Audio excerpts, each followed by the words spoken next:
Hey guys, we are on day 3 of the painting process of our still life, inspired by Amelia Pelez.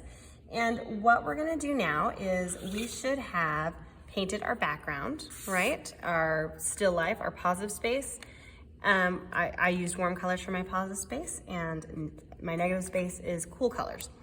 So after everything is all dry, again, if you need to, you're gonna go over that with marker. I'm just using a Mr. Sketch marker, but you can use Sharpie if you want to go over these lines again.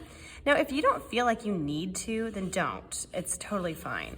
I just really like a black outline because I like to do more cartoon styled stuff anyways, but it's completely up to you. If you like the way it looks with kind of more dulled lines on it, keep it the way it is.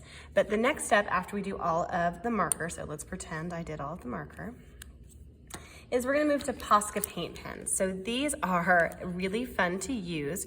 They're a little bit different though. So they're not like regular markers or pens. They have paint inside of them. That's why they're called paint pens. And you have to prime them. So a lot of times that means shaking them up.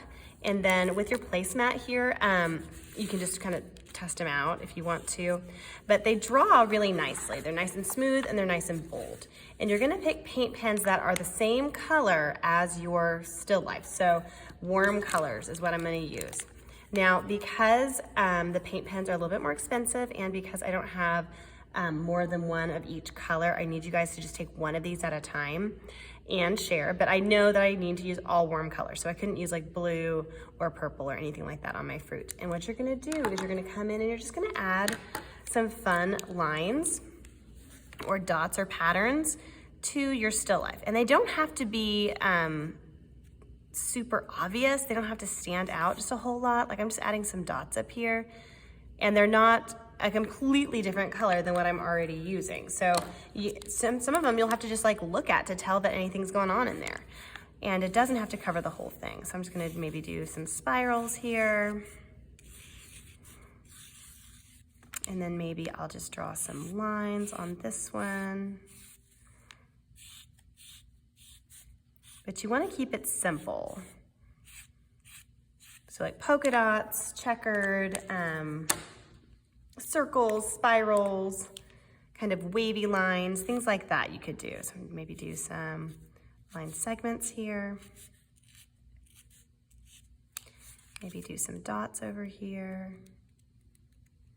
But this is more of just an accent. This isn't the biggest part of your project. The biggest part of your project is already done. You've already taken all the time to do your beautiful piece of art. Now you're just doing final touches. So maybe do something fun on the plate. So maybe I'll do some dots and then maybe some lines. Kind of change it up a little bit. Some dots and some lines.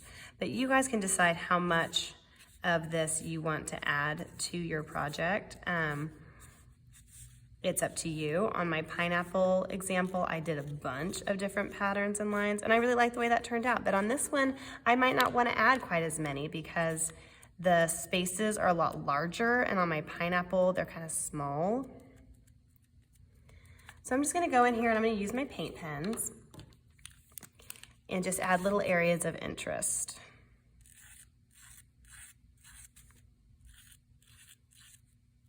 And you can always practice this on a placemat before you actually draw on your painting because you have some heavy time invested in this project.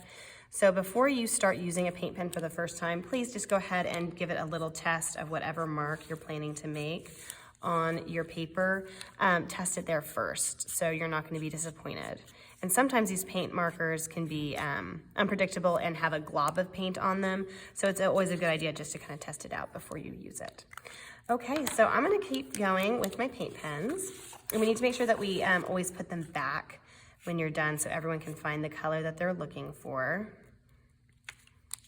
And yeah, that's gonna be the end of this part of the project. I will get back with you on the last part.